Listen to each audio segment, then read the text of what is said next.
Hello dears, നിങ്ങൾ ഒരുപാട് പേര് +2 സേ റീവാലുവേഷന്റെ റിസൾട്ടിന് വേണ്ടിയിട്ട് വെയിറ്റ് ചെയ്ത് നിൽക്കുകയായിരുന്നു. അങ്ങനെ ഇന്നലെ അതിന്റെ റിസൾട്ട് വന്നു.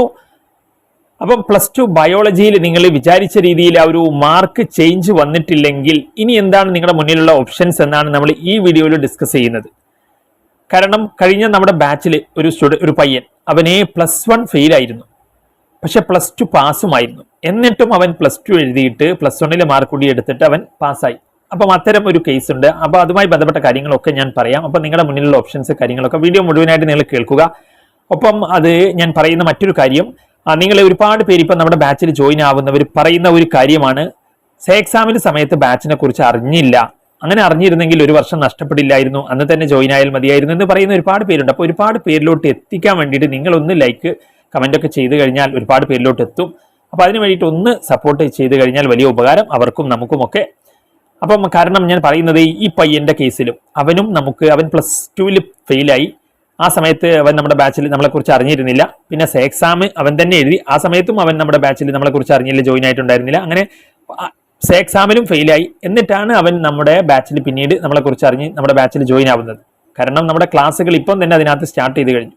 ഇപ്പം ജോയിൻ ആവുകയാണെങ്കിൽ നിങ്ങൾക്ക് എല്ലാ ചാപ്റ്റേഴ്സ് അതിനകത്ത് ക്ലാസ്സുകൾ കിട്ടും, നമ്മൾ എടുക്കുന്ന എല്ലാ ചാപ്റ്റേഴ്സ് അതിനകത്ത് നിങ്ങൾക്ക് കിട്ടും. പക്ഷേ ഇനി അങ്ങോട്ട് നമുക്കത് പോസിബിൾ അല്ല, കാരണം നമ്മൾ ലൈവ് ആയിട്ടുള്ള സെഷൻസ് ആണ്. മാത്രമല്ല, നിങ്ങളിപ്പം ഡെമോ ക്ലാസ് അതിനകത്ത് നിങ്ങൾക്ക് വേണമെന്ന് പറഞ്ഞാൽ നമ്മൾ ഡെമോ ക്ലാസ് അതിനകത്ത് വെക്കും. ഡെമോ ക്ലാസ് കണ്ട് ക്ലാസ് കൊള്ളാം, അടിപൊളിയാണ്, മനസ്സിലാവുന്നുണ്ടെങ്കിൽ മാത്രം നിങ്ങൾ ജോയിൻ ആയാൽ മതി എന്നാണ് നമ്മൾ പറയുക. കാരണം നമ്മൾ നൽകുന്ന ക്ലാസ്സുകളെ കുറിച്ച് നമ്മൾ അത്രയ്ക്ക് കോൺഫിഡൻ്റ് ആണ്. അതുകൊണ്ട് തന്നെയാണ് 6 മാർക്കിൽ നിന്നും 5 മാർക്കിൽ നിന്നും ഒക്കെ അത്രയ്ക്ക് ഫെയിലായി, വളരെ ലോ സ്കോറിൽ അതിനകത്ത് ഫെയിലായി വന്നവർ പോലും നല്ല മാർക്കിലോട്ട്, അതായത് +2 ഫിസിക്സ് ഫെയിലായവർക്ക് ഫിസിക്സ് പോലുള്ള ഡിഫിക്കൽട്ട് സബ്ജക്റ്റിലെ 39 മാർക്ക് സേ എക്സാമിൽ കിട്ടിയെന്ന് പറയുമ്പോഴേ അതൊരു വലിയ അച്ചീവ്മെന്റ് തന്നെയാണ്. അപ്പോൾ അത്രയും ലോ സ്കോറിൽ നിന്ന് കെമിസ്ട്രി ആണെങ്കിലും ഒക്കെ 32 ഒക്കെ എത്തിക്കാൻ അതിനകത്ത് സാധിച്ചിട്ടുണ്ട്. അപ്പം നമ്മുടെ റിസൾട്ടുകളുമായി ബന്ധപ്പെട്ട നേരത്തെ ചെയ്ത വീഡിയോകൾ നിങ്ങൾക്ക് കാണാം. അപ്പം അതുമായി ബന്ധപ്പെട്ട കാര്യങ്ങളൊക്കെ അറിയുന്നതിന് വേണ്ടിയിട്ട് നിങ്ങൾക്ക് ഇപ്പം ജോയിൻ ആവുകയാണെങ്കിൽ ക്ലാസ്സസ് ഒന്നും മിസ്സാവില്ല, എല്ലാ ചാപ്റ്റേഴ്സും നമ്മൾ അതിനകത്ത് എടുത്തു തരും. അപ്പോൾ ഈ ഒരു നമ്പറിൽ നിങ്ങൾക്ക് നമ്മളെ കോൺടാക്ട് ചെയ്യാം, 77 36 70 70 45. അപ്പം ഓക്കെ, ഇനി ഞാൻ നിങ്ങളുടെ ഓപ്ഷൻസ് കാര്യങ്ങളിലോട്ട് വരാം. അപ്പം ഞാൻ ഈ പറഞ്ഞ പയ്യന്റെ ഒരു കേസ്, അവൻ +1 അവനെ 1 മാർക്കിനാ ഫെയിലായി, +2 അവൻ പാസുമായിരുന്നു. അപ്പോൾ അതിനകത്ത് +1 മാർക്ക് അവന് +2 ആയിരുന്നു കുറച്ചുകൂടി അതിനകത്ത് അവന് ടച്ച് പഠിക്കാൻ എളുപ്പം. അപ്പോൾ അവൻ എന്ത് ചെയ്തു, +2 തന്നെ വീണ്ടും എഴുതി, പാസ്സായതിനെ വീണ്ടും എഴുതിയിട്ട് ഈ +1 മാർക്ക് കൂടി +2 നേടിയെടുത്തു. ഈ വർഷം അവന് പാസ്സായി. അപ്പോൾ നമ്മുടെ ബാച്ചിലുണ്ടായിരുന്ന ഒരു പയ്യനാണ്. അപ്പം അതിനകത്ത് അതാണ് ഞാൻ പറഞ്ഞത്, നിങ്ങൾക്ക് അതിനകത്ത് ഇപ്പം ചെറിയ മാർക്ക് വ്യത്യാസമുള്ളൂ എങ്കിൽ ഇവിടെ 1 മാർക്കിന് വ്യത്യാസമുള്ളൂ. അതുകൊണ്ട് തന്നെ കൂടുതൽ കുറച്ചുകൂടി എളുപ്പമുള്ളത് അവനെ സെലക്ട് ചെയ്തു. അപ്പം അങ്ങനെ സെലക്ട് ചെയ്യാം. നിങ്ങൾക്ക് രണ്ടും ഏകദേശം 1 മാർക്കാണെങ്കിൽ അതിനകത്ത് ഇപ്പം 14 കൂടുതൽ മാർക്കൊക്കെ ഉണ്ടെങ്കിൽ നിങ്ങൾക്ക് അതിനകത്ത് ഏതെങ്കിലും ഒന്ന് എഴുതാനുള്ള ഒരു ചോയ്സ് ഉണ്ടല്ലോ. മറ്റേത് ഇപ്പം 14 കുറവാണെങ്കിൽ ഞാൻ പറയാം, നിങ്ങൾക്ക് അതിനകത്ത് 2ലും മാർക്ക് കുറവാണെങ്കിൽ നിങ്ങൾ 2 കൂടി എഴുതുന്നതായിരിക്കും നല്ലത് എന്നാണ് ഞാൻ പറയുക. എന്നിരുന്നാലും അതൊക്കെ നിങ്ങളുടെ ആ ഒരു ചോയ്സാണ്. അപ്പം 14 കൂടുതൽ ഉണ്ടെങ്കിൽ ഇപ്പം 14 ആണ് +1, +2 നിങ്ങൾക്ക് 18 ഉണ്ടെങ്കിൽ നിങ്ങൾക്ക് ഇനി വേണമെങ്കിൽ +1 എഴുതിയിട്ട് 18 എടുക്കാം. അതല്ല, നിങ്ങൾ +2 ആണ് എഴുതുന്നെങ്കിൽ 22 എടുക്കേണ്ടി വരും.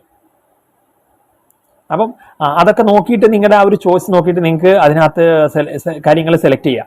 അപ്പോൾ അതുമായി ബന്ധപ്പെട്ട് എന്തെങ്കിലും ഡൗട്ട് ഉണ്ടെങ്കിൽ നമ്മൾ ഈ ഒരു നമ്പറിൽ നിങ്ങൾക്ക് കോൺടാക്ട് ചെയ്താൽ മതി. അപ്പോൾ നിങ്ങൾ ഏത് സബ്ജക്റ്റാണ്, ഏത് +1 ആണോ +2 ആണോ എഴുതുന്നത് നല്ലതെന്നൊക്കെ നമ്മൾ അതിനകത്ത് സജസ്റ്റ് ചെയ്ത് തരാം. 77 36 70 70 45. അപ്പം 77 36 70 70 കേട്ടോ, നമ്പർ ഇവിടെ എഴുതിയപ്പോഴേ. ഓക്കെ, 77 ആണ്. ഓക്കെ, 045. ഓക്കെ, അപ്പം അതാണ് നമുക്ക്, നിങ്ങൾക്ക് ചോയ്സ് ഉണ്ട്. അപ്ലൈ ചെയ്യുമ്പോൾ 2നും കൂടി നിങ്ങൾ എന്ത് ചെയ്യണം, അപ്ലൈ ചെയ്യേണ്ടി വരും. പക്ഷേ ഏതെങ്കിലും എഴുതേണ്ട ഒരു ചോയ്സ് ഉണ്ട്. അപ്പം നിങ്ങൾക്ക് ഏതാണ് കംഫർട്ടബിൾ എന്നുള്ള രീതിയിൽ നിങ്ങൾക്ക് സെലക്ട് ചെയ്യാം. അല്ലെങ്കിൽ 2ഉം എഴുതിയിട്ട് ഇനി നല്ല മാർക്ക് വാങ്ങിക്കണമെന്ന് അങ്ങനെ ഒരു തോന്നലുണ്ട്, നിങ്ങൾ കോൺഫിഡൻ്റ് ആണെങ്കിൽ നിങ്ങൾക്ക് 2ഉം എഴുതാം. പക്ഷേ ആ എഴുതുന്ന സമയത്ത് 2 സബ്ജക്റ്റിലെ മാർക്ക് പോകും. നിങ്ങൾ ഏത് വർഷത്തെയാണ് എഴുതുന്നത് അതിലെ ഇപ്പോൾ ഉള്ള മാർക്ക് പോകും. നിങ്ങൾ +2 ആണ് ഇനി എഴുതുന്നതെങ്കിൽ +1 മാർക്ക് അവിടെ നിൽക്കും, +2 മാർക്ക് പോയിട്ട് പുതിയ മാർക്കായിരിക്കും കിട്ടുക. അപ്പോൾ അതൊക്കെ നോക്കിയിട്ട് നിങ്ങൾ പാസ് മാർക്ക് കിട്ടിക്കഴിഞ്ഞാൽ നിങ്ങൾ അതിനകത്ത് പാസ്സാവും. അപ്പോൾ അതാണ് ഇതിനകത്ത് നിങ്ങളുടെ മുന്നിലുള്ള, ഇനി പബ്ലിക് എക്സാം ആണ് നിങ്ങൾ അടുത്ത വർഷം എഴുതിയെടുക്കുവാൻ ഉദ്ദേശിക്കുന്ന ഒരാളാണെങ്കിൽ നിങ്ങളുടെ മുന്നിലുള്ള ഓപ്ഷൻസ് ഇതൊക്കെയാണ്. അപ്പം ഓക്കെ, പിന്നെ സേ എക്സാമിന് വേണ്ടിയിട്ട് നമ്മുടെ ബാച്ച് ഉണ്ട്, നമ്മുടെ കമ്മ്യൂണിറ്റി ഉണ്ട്. അതിൽ നിങ്ങൾക്ക് ജോയിൻ ആകാൻ താല്പര്യമുണ്ട്, കംപ്ലീറ്റ്ലി ഫ്രീ ആണ്. അപ്പോൾ അതിൻ്റെ ലിങ്ക് ഞാൻ കമന്റ് ബോക്സിൽ പിൻ ചെയ്യാം. ഒരുപാട് പേര് അതിനകത്തുണ്ട്. അപ്പോൾ അതൊക്കെയാണ്. That's all. Thanks for watching.